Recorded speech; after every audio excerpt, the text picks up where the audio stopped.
আজ আপনাদের একটি গল্প বলে শোনাচ্ছি। গল্পের নাম ভবিষ্যতের ভবিতব্য।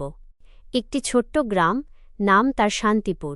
গ্রামটা মানচিত্রে খুব একটা চোখে পড়ে না, কিন্তু মানুষের মনে জায়গা করে নেওয়ার মতো সাদাসিধে গ্রাম।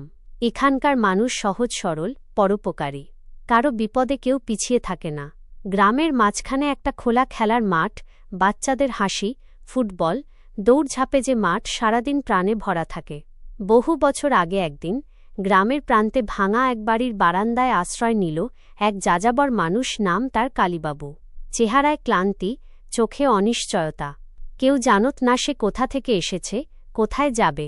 গ্রামবাসীরা তাকে তাড়ায়নি, বরং বলেছিল, থাকো কালীবাবু, এখানে কেউ অনাহারে থাকে না। কালীবাবু দিন মজুরি শুরু করল। টুকটাক রোজগার, প্রয়োজনে কেউ চাল ডাল দেয়, কেউ পুরনো কাপড়।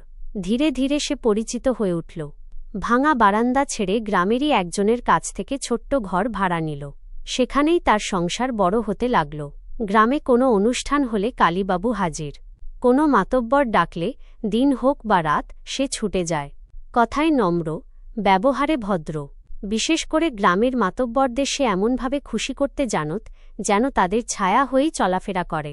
কয়েক বছর কেটে গেল। এরপর একদিন সে গ্রামের বাচ্চাদের খেলার মাঠের পাশে একটি ছোট্ট জমি কিনল। গ্রামবাসীরা আপত্তি করেনি, লোকটা তো ভালো, এখানেই থাকুক। ধীরে ধীরে সেখানে পাকা বাড়ি উঠল। গ্রামবাসীদের সাহায্যে এল বিদ্যুৎ সংযোগ, জল।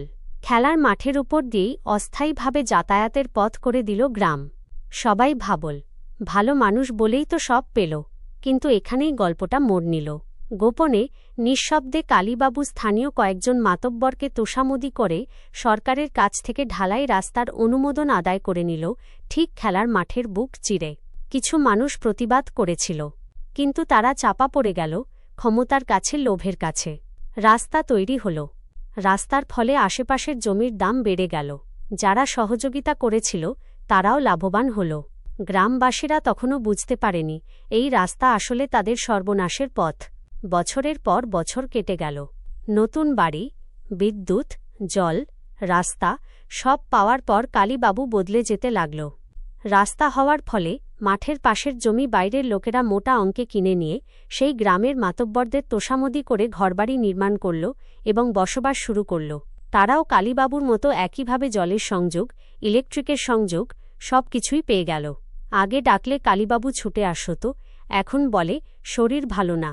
যে মাতব্বরদের পায়ে পড়ে সেসব পেয়েছিল, তাদের ফোনেও আর সাড়া নেই। তারপর এলো সেই দিন। গ্রামের খেলার মাঠে বড় অনুষ্ঠান চলছে। হঠাৎ পুলিশ এসে অনুষ্ঠান বন্ধ করতে বলে। গ্রামবাসীরা হতবাক। সব পারমিশন নেওয়া আছে। পুলিশ বলল, আমরা অকারণে আসিনি। এই এলাকা থেকেই অভিযোগ এসেছে। কে অভিযোগ করেছে? আপনাদের গ্রামের কালীবাবু। মাইকের শব্দে ওনার ঘুম হচ্ছে না, শরীর খারাপ হচ্ছে। সেই মুহূর্তে গ্রাম যেন স্তব্ধ হয়ে গেল। এরপর আরেক ঘটনা। একদিন বাচ্চারা মাঠে ফুটবল খেলছে। কালীবাবু রাস্তা দিয়ে হাঁটছে। হঠাৎ বল গিয়ে লাগল তার গায়ে। সে পড়ে গেল। উঠে দাঁড়িয়ে সে বাচ্চাদের মারধর করল। চিৎকার করে বলল, এই মাঠে আর খেলবি না। বাচ্চারা কাঁদতে কাঁদতে বাড়ি ফিরল। সব কথা গ্রামবাসীদের জানাল। গ্রামবাসীরা প্রশ্ন করলে কালীবাবু গর্জে উঠল, এটা আমার বাড়ির রাস্তা। আমার গায়ে বল লাগবে, আমার বাচ্চারা আহত হবে, হতে দেব না। মাঠের পাশে যারা বসবাস শুরু করেছিল তারাও কালীবাবুকে সমর্থন করল। সেই মুহূর্তে গ্রামবাসীদের চোখ খুলে গেল।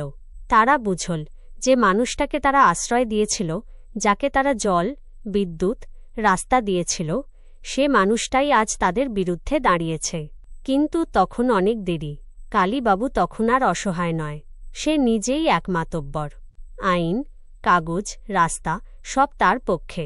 খেলার মাঠে অনুষ্ঠান বন্ধ হয়ে গেল। বাচ্চাদের হাসি হারিয়ে গেল। গ্রামের আদি বাসিন্দারা কিছুই করতে পারল না। আর কালীবাবু? সে নিজের সাম্রাজ্য গড়ে তুলল অচেনা এক জায়গায়, চেনা মানুষের বিশ্বাস ভেঙে। গল্পের শিক্ষা, গ্রামবাসীরা বুঝল, দুধ কলায় পোষা কালসাপ বড় হলে একদিন সেই সাপই ছোবল মারে। ভালোবাসা আর বিশ্বাস দেওয়ার আগে চরিত্র চিনতে হয়, নইলে সহানুভূতিই হয়ে ওঠে নিজের সর্বনাশের কারণ। সরলতার মুখোশ পরে থাকা মানুষদের অন্ধবিশ্বাস করলে এই ঘটনাই ভবিষ্যতের ভবিতব্য। গল্পটি যদি ভালো লাগে অবশ্যই শেয়ার করবেন এবং কমেন্ট করে জানাবেন। ধন্যবাদ। ভালো থাকবেন, ভালো রাখবেন।